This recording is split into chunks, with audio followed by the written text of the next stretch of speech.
Welcome to the second installment of the Tiny French Bake-On. I'm still Nicole, and this week it's the technical of Cake Week.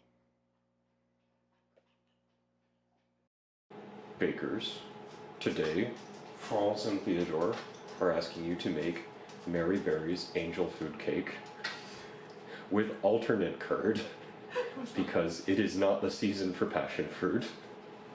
It's also, as it turns out, not the season for pomegranate. No, not anymore. So you have a selection of citrus fruits to make whatever curd of your choosing.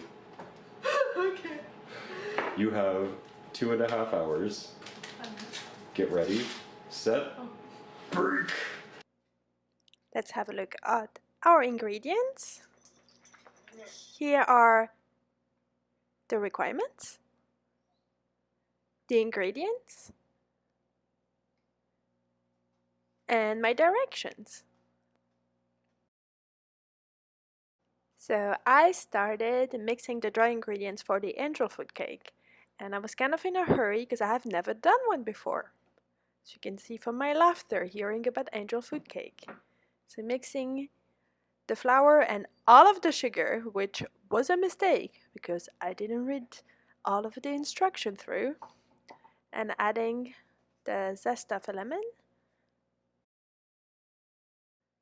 Finally reading through the ingredient list.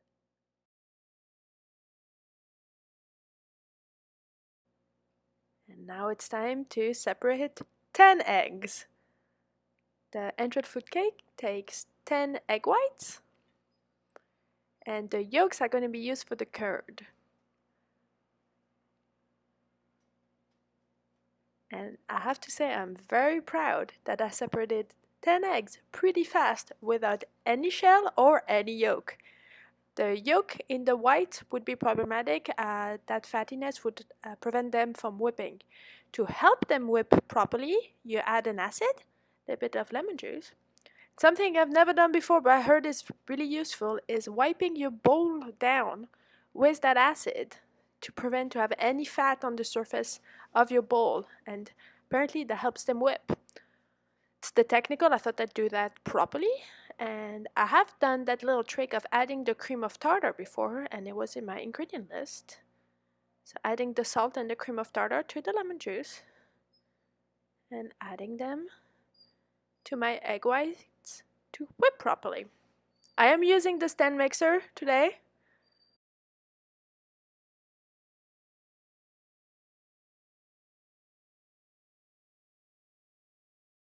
As you can see, I'm retrieving some of the sugar because yes, all of the sugar does not go with the dry ingredient, only half of it, and the other half is whipped with the egg whites to create a soft meringue. The sugar is also a stabilizer, so it helps the egg whites whipping without breaking. I'm multitasking, and you saw me preparing my double boiler for the curd. I'm weighing out the sugar for the curd, and it's again an insane amount of sugar. And I kind of took some creative liberties here. Don't think I'm going to use all of the sugar.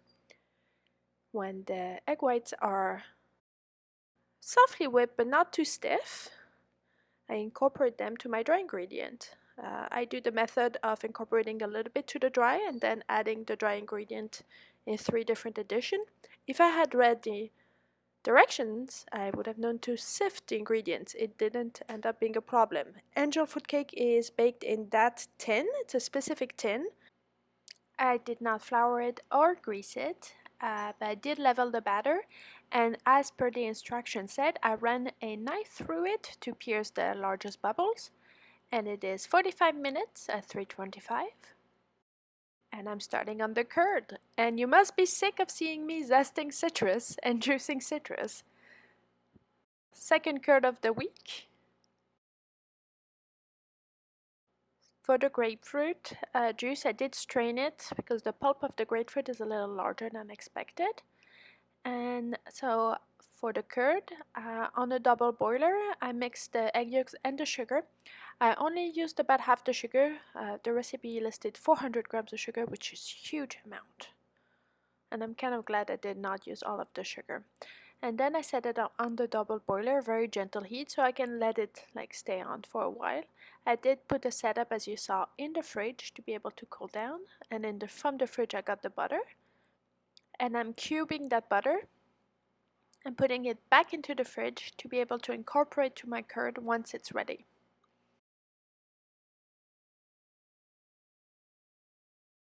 Because I had some creative freedom about my choice of fruit, I had some blueberries in my freezer. Decided to add that as well as a supremed orange.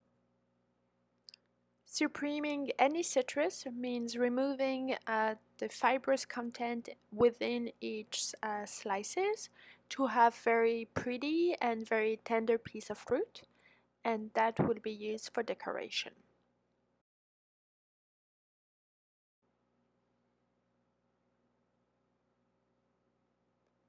And with that part done, everything is set. And I'm just waiting for the curd to thicken. I decided to measure out my whipped cream and keep it in the fridge and use it later for decoration as well. Time to check on the cake with a cake tester. It comes out dry, it's ready. And the tricky thing about an angel food cake that I had seen, I think, somewhere in the videos, is that it's supposed to cool upside down. It's what those little feet on the tin are for. But it's kind of nerve-wracking because I don't know what I'm doing. It's my first time. The curd was taking way too long on the double boiler that I decided to give up and put it directly on the stove. It did not have cornstarch. I usually do my lemon curd or any citrus curd with cornstarch as a thickener. And this is not a cheater curd. This is done without the cornstarch. And I was kind of afraid to burn it. Hair is going up. Means business. Need to focus on that curd, not let it burn.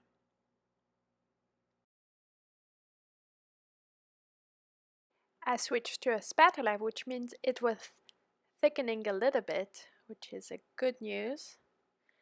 Because it's a technical, I decided to do things properly, and what you see me doing is skimming the foam out with a bowl of water. I tried it a bit, and I'm just waiting for the burp. The burp is a big bubble that goes to the surface, and that usually means that your mixture has thickened enough. And then I'm straining the zest and any bit of curdled egg out of it for a smooth texture before I incorporate the butter from the fridge. It will give a glossy texture to everything and will also make it taste better. And it's ready. I am filming it and placing it in the fridge. And now it's waiting time, waiting for everything to cool. And I had a lot of time on this technical. I had a fair bit of time, but my curd was not cooling down fast enough, and I thought might as well do an ice bath. Ice baths are ways to put the temperature down of any mixture much faster than just putting it in the fridge or the freezer. You saw me give an ice cube to my dog. He likes to play with them.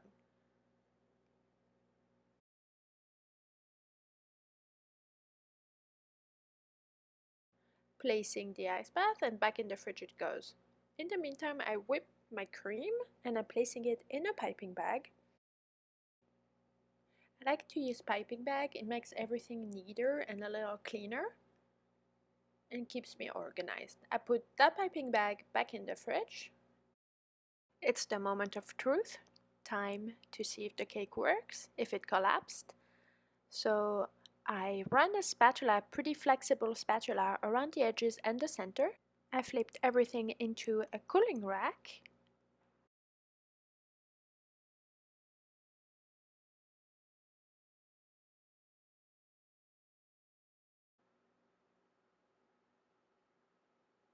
It's time to assemble our cake with the whipped cream and the curd.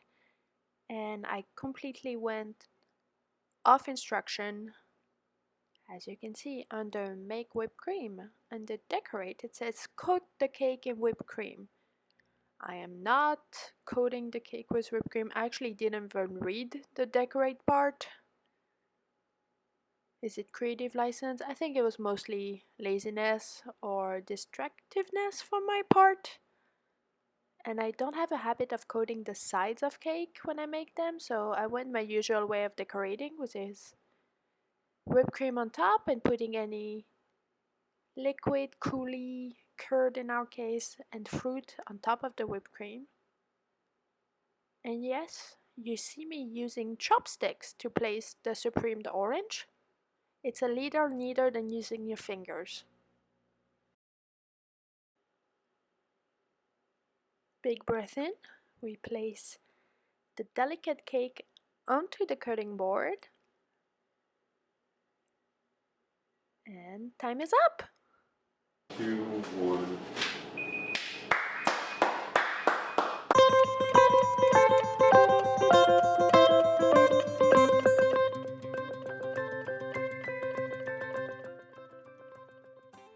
And for this first technical and all technicals to come, Theodore, that you see in the background, is the only judge I will have. I put out our gingham to make it feel a little more authentic. I'm very glad that the cake sliced so well. Everything is kind of holding together, no collapsing. And here are Theodore's notes. He is very impressed with the parallel lines of the bottom of the top, which means that it was a good bake and it didn't collapse during cooling time. There was no temperature shock either during the baking or the cooling, which apparently was a struggle for most people. The decoration of the cake was different from Mary Berry's instruction, but he likes it more. And taste-wise, he really appreciated the ratio of curd to sponge and fruit, and it was the perfect level of sharpness and sweetness. So perfect, indeed, that I got a score of 12 out of 12. I'm the top one on the technical. Woohoo! So yeah, this is pretty much perfect. I don't know why you were all upset. Please visit tinyfrenchbacon.com for all recipes and ingredient amounts. Next week, coming up, is the showstopper of Cake Week. Thanks for watching and see you then. Bye!